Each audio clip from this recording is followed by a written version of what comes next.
Hello, everyone. This is Maureen, and welcome back to another day of Praying Through the Darkness. Today, we are going to be talking about God's divine power.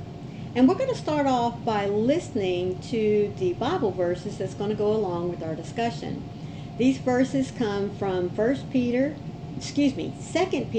chapter 1, verses 3 and 4. His divine power has granted to us everything pertaining to life and godliness through the true knowledge of Him who called us by His own glory and excellence. His divine power. He has granted to all of us that are called children of God everything we need. Everything. So stop and think about that. Now, I'm not talking about riches and glory, but He is giving to us everything we need in order to live a life that is drawn away from sin, that's drawn away from earthly desires and just everything that would cause us to put a separation between us and God. God's divine power doesn't give us superpowers. No, it doesn't.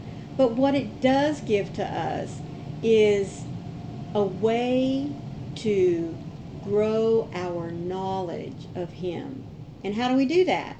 Well, one of the ways is by seeking His Word every day.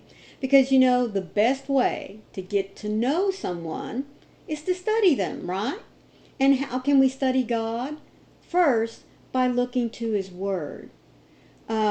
Everything we need to know about God is there. Now, yes, before anybody says it or even writes it, I know that the Bible was written by man. But those men who wrote down the words that we read in the Bible were inspired by God. So I believe the words that are in the book. I truly do. Because even though God did not pen those words, His hand did not pick up a pen and quill and dip it in the inkwell and start scribbling. I know that every word that was written here on earth was guided by God's hand. And so the best way I can get to know God is to study His Word. The second way that I can get to know everything there is about God and everything that He has planned for me is to consistently, every day, sit down and have my one-on-one time with Him. You can call it praying. You can call it just sitting in the quiet somewhere and having a talk. I don't care what you call it. Just so long as you talk to God. Share with Him everything that's going on in your life. Yes, He knows it anyway, but it's good to verbalize it, isn't it? Doesn't it make you feel good to talk out loud? And yes, I do talk out loud. Now, my kids learned a long time ago that if they saw Mom in her room and she's sitting up in her bed or at her desk and was just talking, knowing there was nobody there, I was having a conversation with God. So, verbalize. Really get it out there. Hear the words with your own ears, what it is that you want God to hear. Because that is another way that we learn who God is. Because not only are we sharing with Him, but He turns around and shares with us. So the best way to do that is to talk to God. A third way in seeing God, in learning about His divine power, is to surround yourself with other Christians. Whether you join a church or a prayer group, so long as you are surrounding yourself with people that believe like you do, you are going to gain strength from them when you hit troubled waters. You're going to gain insight into who God is from another perspective. You know what I mean? From sharing how you perceive God and listening to how others perceive God is a wonderful way to get to know even more who our God is. And finally, the ultimate purpose of God and his divine power is to, like I said, keep us from falling into the sinful traps of the world. Because even though we have become saved, there are still going to be obstacles, more so even now, that Satan is going to throw into our paths. Things to take our minds away from God. Activities that are not Christ-like. Because if we want to be Christ-like, there's much in our lives that needs to be let go, that needs to be changed. And God is there through his divine power, helping us every step of the way when we look to the Word, when we talk with him, and as I said, surround ourselves with others that love and know our Lord.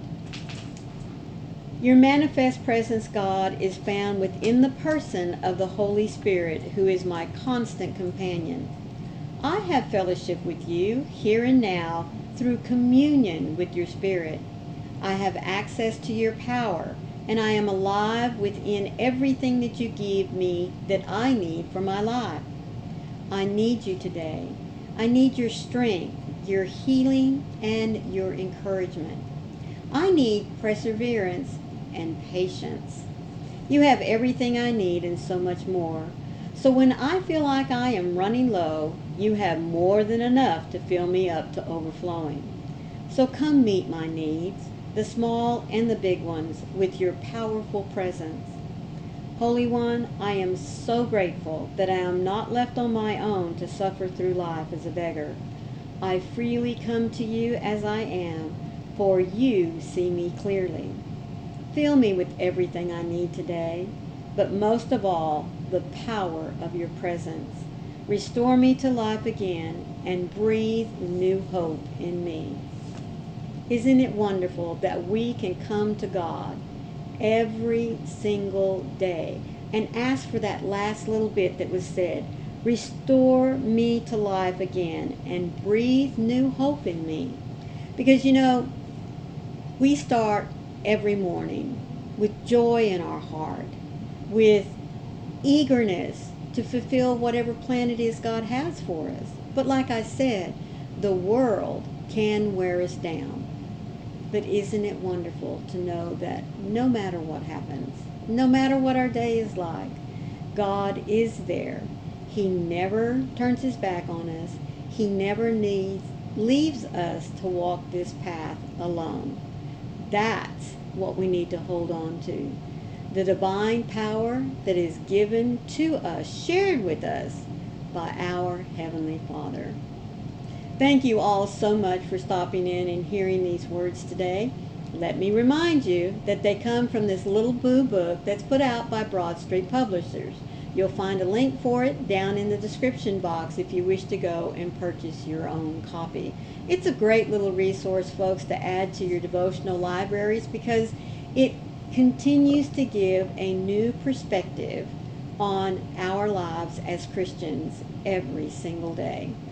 And I also want to say thank you for every time you come in, and for those of you that take the time to leave me a thumbprint, hitting that like button, and the comments. I so greatly rejoice in reading them because, sometimes some of you leave me a comment that makes me think for a moment. Your perspective, something that I never even thought of, and so thank you so much for that. If this was your first time here, I do hope that you truly enjoyed today's devotional. Please consider hitting that subscribe button down there in the corner, and look for the bell with those cute little hugs on the side because it'll let you know every time I upload some content.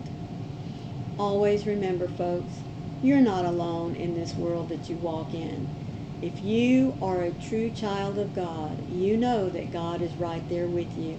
So let him fight the battles that Satan wishes to throw at you, because you have more important work to do, and that is to let your light shine for the Lord. And remember, I love you. I'll see you tomorrow. Bye.